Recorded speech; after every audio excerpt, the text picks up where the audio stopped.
Hello everyone, welcome to Naira Study. अब आप सब कैसे हैं? आई होप कि आप सभी अच्छे होंगे और अपने स्टडी को कंटिन्यू कर रहे होंगे।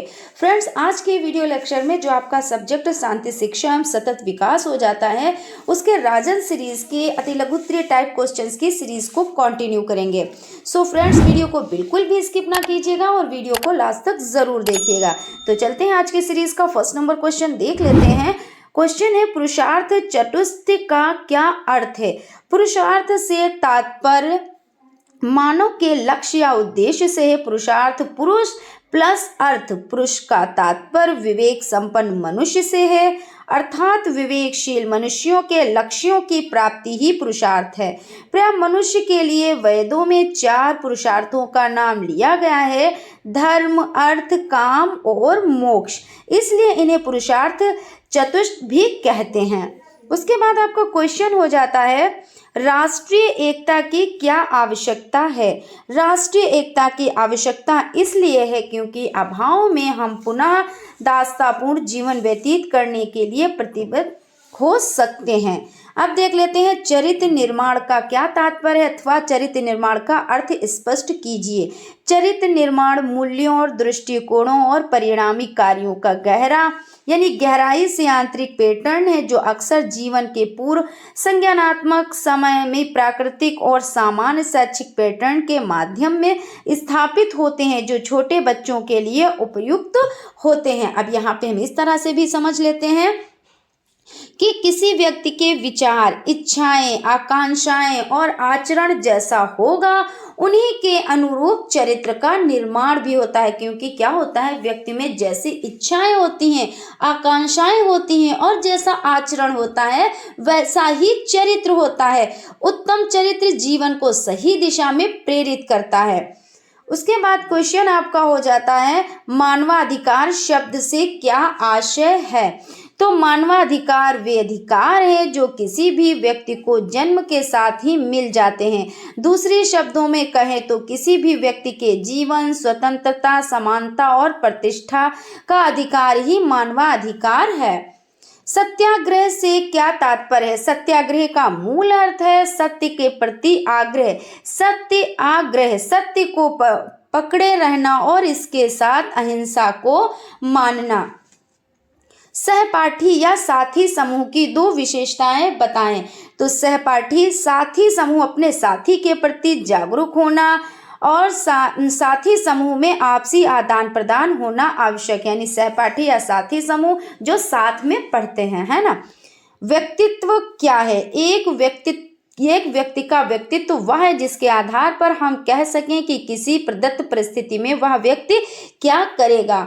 इस तरह से भी समझ लेते हैं कि व्यक्तित्व में, यानी व्यक्तित्व से अभिप्राय है कि व्यक्ति के रंग, कद, रूप, लंबाई, चौड़ाई, मोटाई, पतलापन, यानी शारीरिक संरचना, व्यवहार और मृदभाषी होने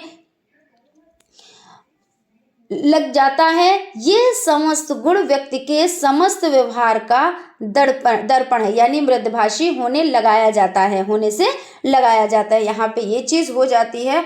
उसके बाद क्वेश्चन है आपका, व्यक्तित्व के निर्धारण तत्व क्या है? व्यक्तित्व के 3 निर्धारण तत्व हैं। यहाँ पे आपका दिए हुए हैं कि व्यक्तित्व के कितने निर्धारण तत्व हैं। तो व्यक्तित्व के निर्धारण तत्व हो जाते हैं 3: जैविक या शारीरिक निर्धारण, मनोवैज्ञानिक निर्धारण और वातावरणीय निर्धारण। स्व जागरूकता को समझाइए। स्व जागरूकता से आशय स्वयं की जिम्मेदारी से है, ठीक है ना। इन जिम्मेदारियों में स्वयं के लिए, परिवार के लिए, स्वयं के कार्यों के लिए, समाज के लिए, देश के लिए, अपनी भावी उन्नति के लिए स्व जागरूकता के द्वारा ही आदर्श जीवन की प्रगति सार्थक हो सकती है। सहपाठी से आशय स्पष्ट कीजिए। सहपाठी यानी साथ में पढ़ने वाले।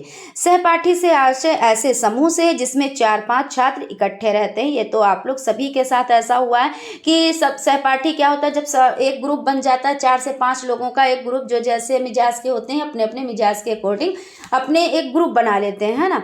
सामाजिक बोध की परिभाषा दीजिए। बैरन एवं वायरने के शब्दों में सामाजिक बोध का आशय सामाजिक विश्व के बारे में उपलब्ध सूचनाओं की व्याख्या, विश्लेषण, स्मरण तथा उपयोग करने से है।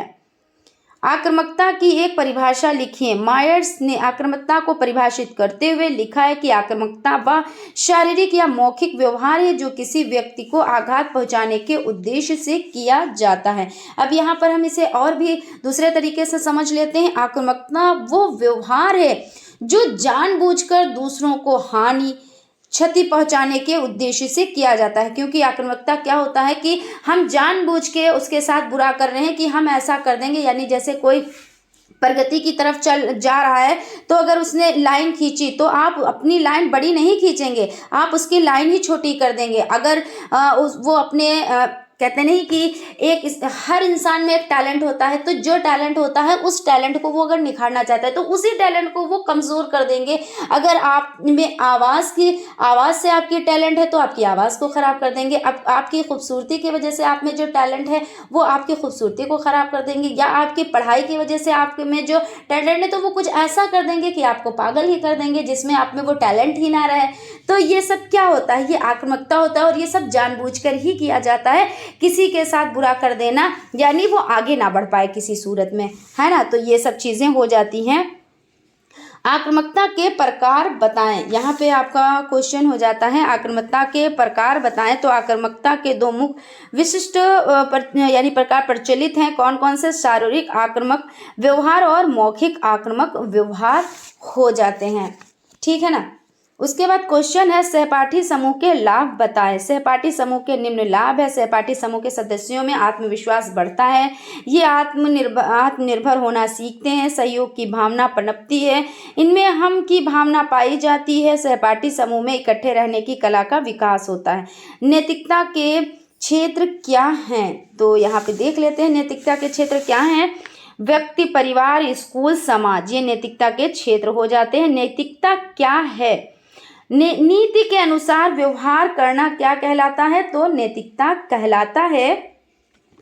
नैतिक शिक्षा किसे कहते हैं? बालक का सामाजिक विकास करने वाली व्यक्तित्व का संतुलित तथा सर्वांगीण विकास तथा उसका दृष्टिकोण उदार बनाने वाली शिक्षा को नैतिक शिक्षा कहते हैं। नैतिक शिक्षा के कोई दो उद्देश्य बताइए। नैतिकता का विकास और आध्यात्मिक विकास हो जाता है। उसके बाद क्वेश्चन है समाज अनुकूल विकास क्या है? समाज अनुकूल विकास का सीधा अर्थ समाज के अनुरूप व्यक्ति के विकास से है। इस प्रक्रिया को समाजीकरण कहा जाता है। उद्दीपन एवं अनुक्रिया सिद्धांत किसने दिया? तो यहाँ पे आपका जो सीरीज में है उद्दीपन एवं अनुक्रिया सिद्धांत प्रसिद्ध मनोवैज्ञानिक वाटसन ने दिया, जो आपका गलत है। इसका देखिए किसने दिया, तो उद्दीपन एवं अनुक्रिया का सिद्धांत थॉर्नडाइक ने दिया। इन्होंने किस पे शोध किया था? तो बिल्ली पर किया था, यानी भूखी बिल्ली पर शोध किया था। उसके बाद उद्दीपन एवं अनुक्रिया सिद्धांत को इन्होंने सिद्ध किया था। उसके बाद हिंसा से अभिप्राय स्पष्ट कीजिए। हिंसा को आमतौर पर परिवार, घर के सदस्यों, अंतरंग साथी, सहयोगियों, व्यक्तियों या समूहों पर नियंत्रण स्थापित करने के उद्देश्य से व्यवहार की एक पद्धति के रूप में समझा जाता है। हिंसा के कुल कितने रूप देखने को मिलते हैं? तो हिंसा के कुल 9 भागों में बांटा गया है। अब इसमें देख लेते हैं कौन कौन से। दूसरे को क्या कहते हैं? दूसरे को कष्ट पहुंचाना, दूसरों के प्रति वैमनस्य रखना। इसमें क्या हो जाता है कि 9 भागों में कौन कौन से 9 भागों में बांटा गया है? तो कुछ हम इस तरह से देख लेते हैं। हर रोज़ महिलाओं को थप्पड़ों, लातों, पिटाई, अपमान, धमकियों, यौन शोषण और अनेक अन्य हिंसात्मक घटनाओं का सामना करना पड़ता है। ये सब क्या हो जाते हैं? तो ये हिंसा के रूप ही तो हो जाते हैं ना। अनुचित दबाव के अंतर्गत मनोवैज्ञानिक हिंसा की क्या क्या रूप हो सकते हैं, स्पष्ट कीजिए। तो कानून का पालन ना करना, कानूनी सलाह सहायता नहीं ले सकते, घर से बाहर नहीं जा सकते, स्वास्थ्य लाभ के लिए डॉक्टर नहीं बदल सकते। तो इस तरह से आपका हो जाता है। विवादों के बाद समझौते की प्रक्रिया के मूलभूत चरणों का उल्लेख कीजिए। विवादों के बाद समझौते की प्रक्रिया के लिए मूलभूत चरणों का अनुसरण आवश्यक है। वातावरण को प्रेरक एवं भयमुक्त बनाना, आत्मविश्वास तथा भरोसा जागृत करना, यथार्थ को स्वीकार करना, न्याय की स्थापना करना, ये हो जाते हैं। गांधी जी के अनुसार शांति स्थापित करने का प्रमुख साधन क्या है? गांधी जी ने शांति की स्थापना करने हेतु शिक्षा को प्रमुख आधार बताया है। गांधी जी के अनुसार वे कौन कौन से तत्व हैं जो शांति स्थापना हेतु महत्वपूर्ण है? तो गांधी जी ने शांति स्थापना के लिए आचरण अपनाने पर बल दिया है। सत्य, अहिंसा, संयमित आचरण, क्षमाशीलता, प्रेम, संतोष, सत्याग्रह। आंतरिक शांति क्या है? आंतरिक शांति व्यक्ति के मन की वह अवस्था है जिसमें व्यक्ति का आत्म विकास होता है। आंतरिक शांति की स्थिति में व्यक्ति आदर्शवादी बनता है। ध्यान किसे कहते हैं? चेतना का केंद्रीयकरण ही ध्यान कहलाता है। ध्यान एवं रुचि एक ही सिक्के के दो पहलू हैं। उसके बाद क्वेश्चन हो जाता है, अष्टांग के प्रथम दो चरण यम तथा नियम किस अभ्यास से संबंधित है? तो आचार संबंधी अभ्यास से। अष्टांग के दो चरण आसन और प्राणायाम किन अभ्यास से संबंधित है? तो भौतिक रूप से योगाभ्यास। अष्टांग योग का कौन सा चरण इंद्रिय निग्रह का उपाय बताता है? तो प्रत्याहार। और आसन किसे कहते हैं? आसन किसे कहते हैं? पतंजलि के अनुसार स्थित सुलभ आसन अर्थात जिस मुद्रा में शरीर सुखपूर्वक स्थिर रह सके वही आसन कहलाता है। आसन का शाब्दिक अर्थ है विशेष प्रकार से बैठना। मुख्य रूप से आसन दो तरह के होते हैं, गतिशील आसन और स्थिर आसन। अब यहाँ पे आसन कितने प्रकार के होते हैं? यहाँ पे आसन 3 प्रकार के होते हैं, ध्यानात्मक आसन, विश्रांतिकर आसन और संबंधात्मक आसन। और वैसे आसन तो 2 तरह के होते हैं, और कौन कौन से हैं? तो गतिशील आसन और स्थिर आसन। क्वेश्चन है, धारणा किसे कहते हैं? चित्त को एक विषय वस्तु पर स्थिर रखने की प्रक्रिया को क्या कहते हैं? तो धारणा कहते हैं। योग दर्शन के जनक कौन है? तो योग दर्शन के जनक पतंजलि हैं। योग दर्शन क्या है? योग दर्शन क्रिया है जिसमें व्यक्ति को शारीरिक तथा मानसिक शांति की प्राप्ति होती है। चित्त को एकाग्र करने का योग सबसे महत्वपूर्ण साधन है। अष्टांग योग का संबंध किस विद्वान महर्षि से है? तो अष्टांग योग का संबंध पतंजलि से है। शांति मूल्य किसे कहते हैं? यहाँ पे आपका हो जाता है, तो शांति मूल्य के अंतर्गत विश्व बंधुत्व एवं मानव हित सर्वप्रिय होता है। मानवीय कल्याण ही शांति मूल्यों का सर्वोच्च उद्देश्य होता है। अब देख लेते हैं, क्वेश्चन है, लोकतंत्र क्या है? अब्राहम लिंकन के अनुसार लोकतंत्र शासन का वह रूप है जिसमें जनता के द्वारा और जनता के लिए शासन हो। यानी लोकतंत्र या प्रजातंत्र एक ऐसी शासन प्रणाली है जिसके अंतर्गत जनता अपनी स्वेच्छा से निर्वाचन में आए हुए किसी भी उम्मीदवार को मत देकर अपना प्रतिनिधित्व चुन सकती है। ठीक है ना। उसके बाद हो जाता है सतत विकास क्या है? सतत विकास को पोषणीय विकास भी कहा जाता है। मानव का संतुलित एवं स्थिर विकास जिसका संबंध प्राकृतिक संसाधनों के प्रत्येक पक्ष से है, सतत विकास कहलाता है। क्वेश्चन हो जाता है, सतत विकास की आवश्यकताएं बताएं। तो सतत विकास की आवश्यकताएं निम्नलिखित हैं: पर्यावरणीय संसाधनों का सर्वोत्तम उपयोग, संतुलित विकास, मानवीय मूल्यों का विकास, पर्यावरणीय मूल्यों का विकास और वैश्विक पर्यावरणीय नीति का निर्माण। ये हो जाता है।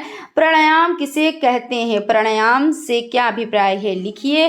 प्राणायाम 2 शब्दों से मिलकर बना है, प्राण प्लस आयाम। यहाँ प्राण का अर्थ है श्वास, श्वास वायु है, आयाम का अर्थ है लंबाई, विस्तार। इस प्रकार प्राणायाम का अर्थ है श्वासों का विस्तार एवं नियंत्रण। उपनिषदों में प्राणायाम को नाड़ी शुद्धि के उपाय के रूप में स्वीकार किया गया है। प्रत्याहार किसे कहते हैं? प्रत्याहार पतंजलि के अष्टांग योग के अंतर्गत तथा बहिरंग अवस्थाओं में सेतु की भांति हैं। अब देख लेते हैं आज की सीरीज का लास्ट क्वेश्चन।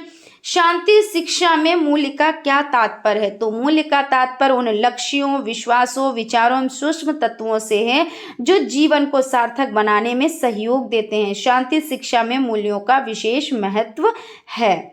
मूल्य एक ऐसी आचार संहिता है या सद्गुणों का समूह है जिसे व्यक्ति अपनाकर अपने व्यक्तित्व का विकास कर पाता है।